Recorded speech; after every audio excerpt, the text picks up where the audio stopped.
All right, this is WEB225 Week 3 Q&A, Professor Chuck Conkle. And tonight we're going to go over for 10 minutes some tools to help photographers get started. Website I recommend is petapixel.com, P-E-T-A pixel.com. It basically has in there portfolio helpers, tips and tricks for photographers. I'm looking at the website here right now. It's got 12 photographers um, that shot portraits in the same room. What's the result? It goes over a lot of tips and tricks for photographers, history of photographers and photography in general. And again, petapixel.com. And it has in there some tutorial links I'm looking at here. The tutorial link takes you through a tutorial. One I'm looking at here is using Photoshop to create a magical photo of a man rowing in the clouds. And so basically you're taking a photo of a person rowing a boat, and you're taking a photo of some clouds, and you're merging them together in Photoshop. Um, Another one here on 8 tips for any photographer using any camera. It goes into some tips and tricks for 2016 on ways to help you get better shots in your photos. Tip 1 it gives is teach yourself to recognize good light.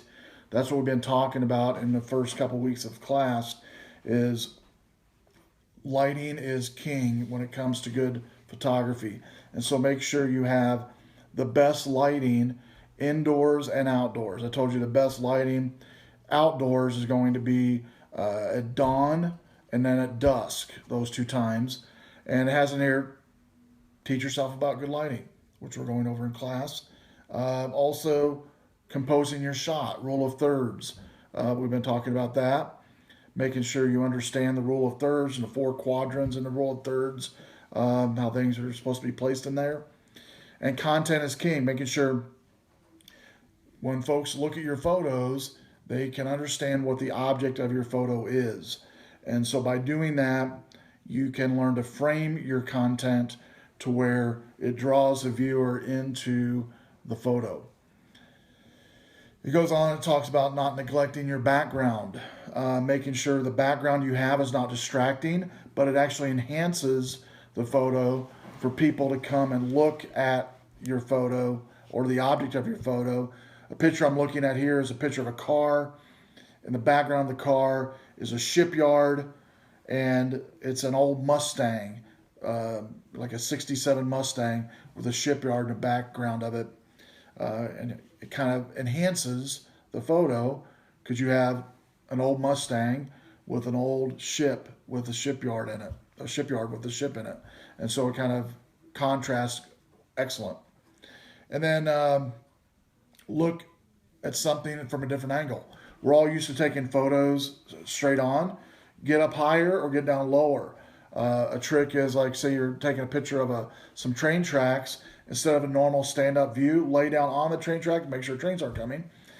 Lay down on the train track and view the train track from a ground level. Also, maybe getting up higher and looking down helps as well, as far as giving a different view. I know taking the ride to Galena, Illinois, there's a number of spots you can pull over to get awesome shots of landscape. And there's one point in particular where it has a lookout point, and you can see where there's paths where people have went to take photos, and those are fine. But look for paths that people don't normally take. Take your time, be careful. But normally those are the paths that you're really going to get an awesome shot. And again, something different angle, a different view is going to make a world of difference.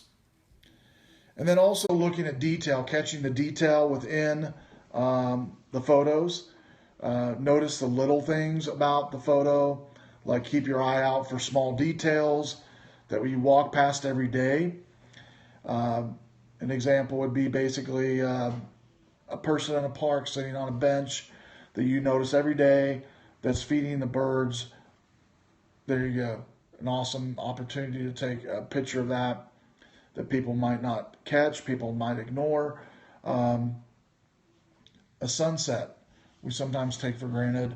Sunsets, we don't have a lot of beautiful sunsets in Rockford, but those that we do have, we might take advantage of those. And so even storms and bad weather sometimes are awesome opportunities for photography and to get a great shot. Looking for lines in the photos, also kind of leading the viewer to the object. Talking about the train tracks earlier, could maybe lead to a train or it could lead to a bridge. So look for lines and use those lines within your photo. Sometimes when we look at, like say, overhead lines, what would be electrical lines, phone lines, we don't want them in the shot. And if we view it right, we can maybe enhance our photos by having those lines in the shot. And then waiting just for that right moment is another tip the website gives. Waiting for that right moment to take the photo. That's why it's important, as I mentioned, for all the students to have your camera with you at all times. That way when the right moment comes up, you've got the shot and you're ready to take it. And so if you don't have, you're not going to be able to take it. So wait for that right moment. You know, the tournament's going on today. Wait for it, wait for it, wait for it. And that's really true when it comes to photography today. And so those are a few tips that are shared on the website. This Periscope is going to be from 6:30 to 6:40 instead of 6:45 every Monday, just 10 minutes. I'll have a topic like I talked about tonight on a resource. Again, it's petapixel.com. It's a great resource for new photographers, old photographers, and everyone in between. It's got great tutorials, great examples. It's a great resource. So bookmark it on your phone, on your desktop, and then mark this on your calendar each week, Monday from 6:30 to 6:40. If you have an idea for a topic that you want me to talk about, shoot me an email so I can put it in the queue for the rest of the semester. So thanks those that joined, and if you could tap the screen that I know you're alive and you were listening, that would be awesome.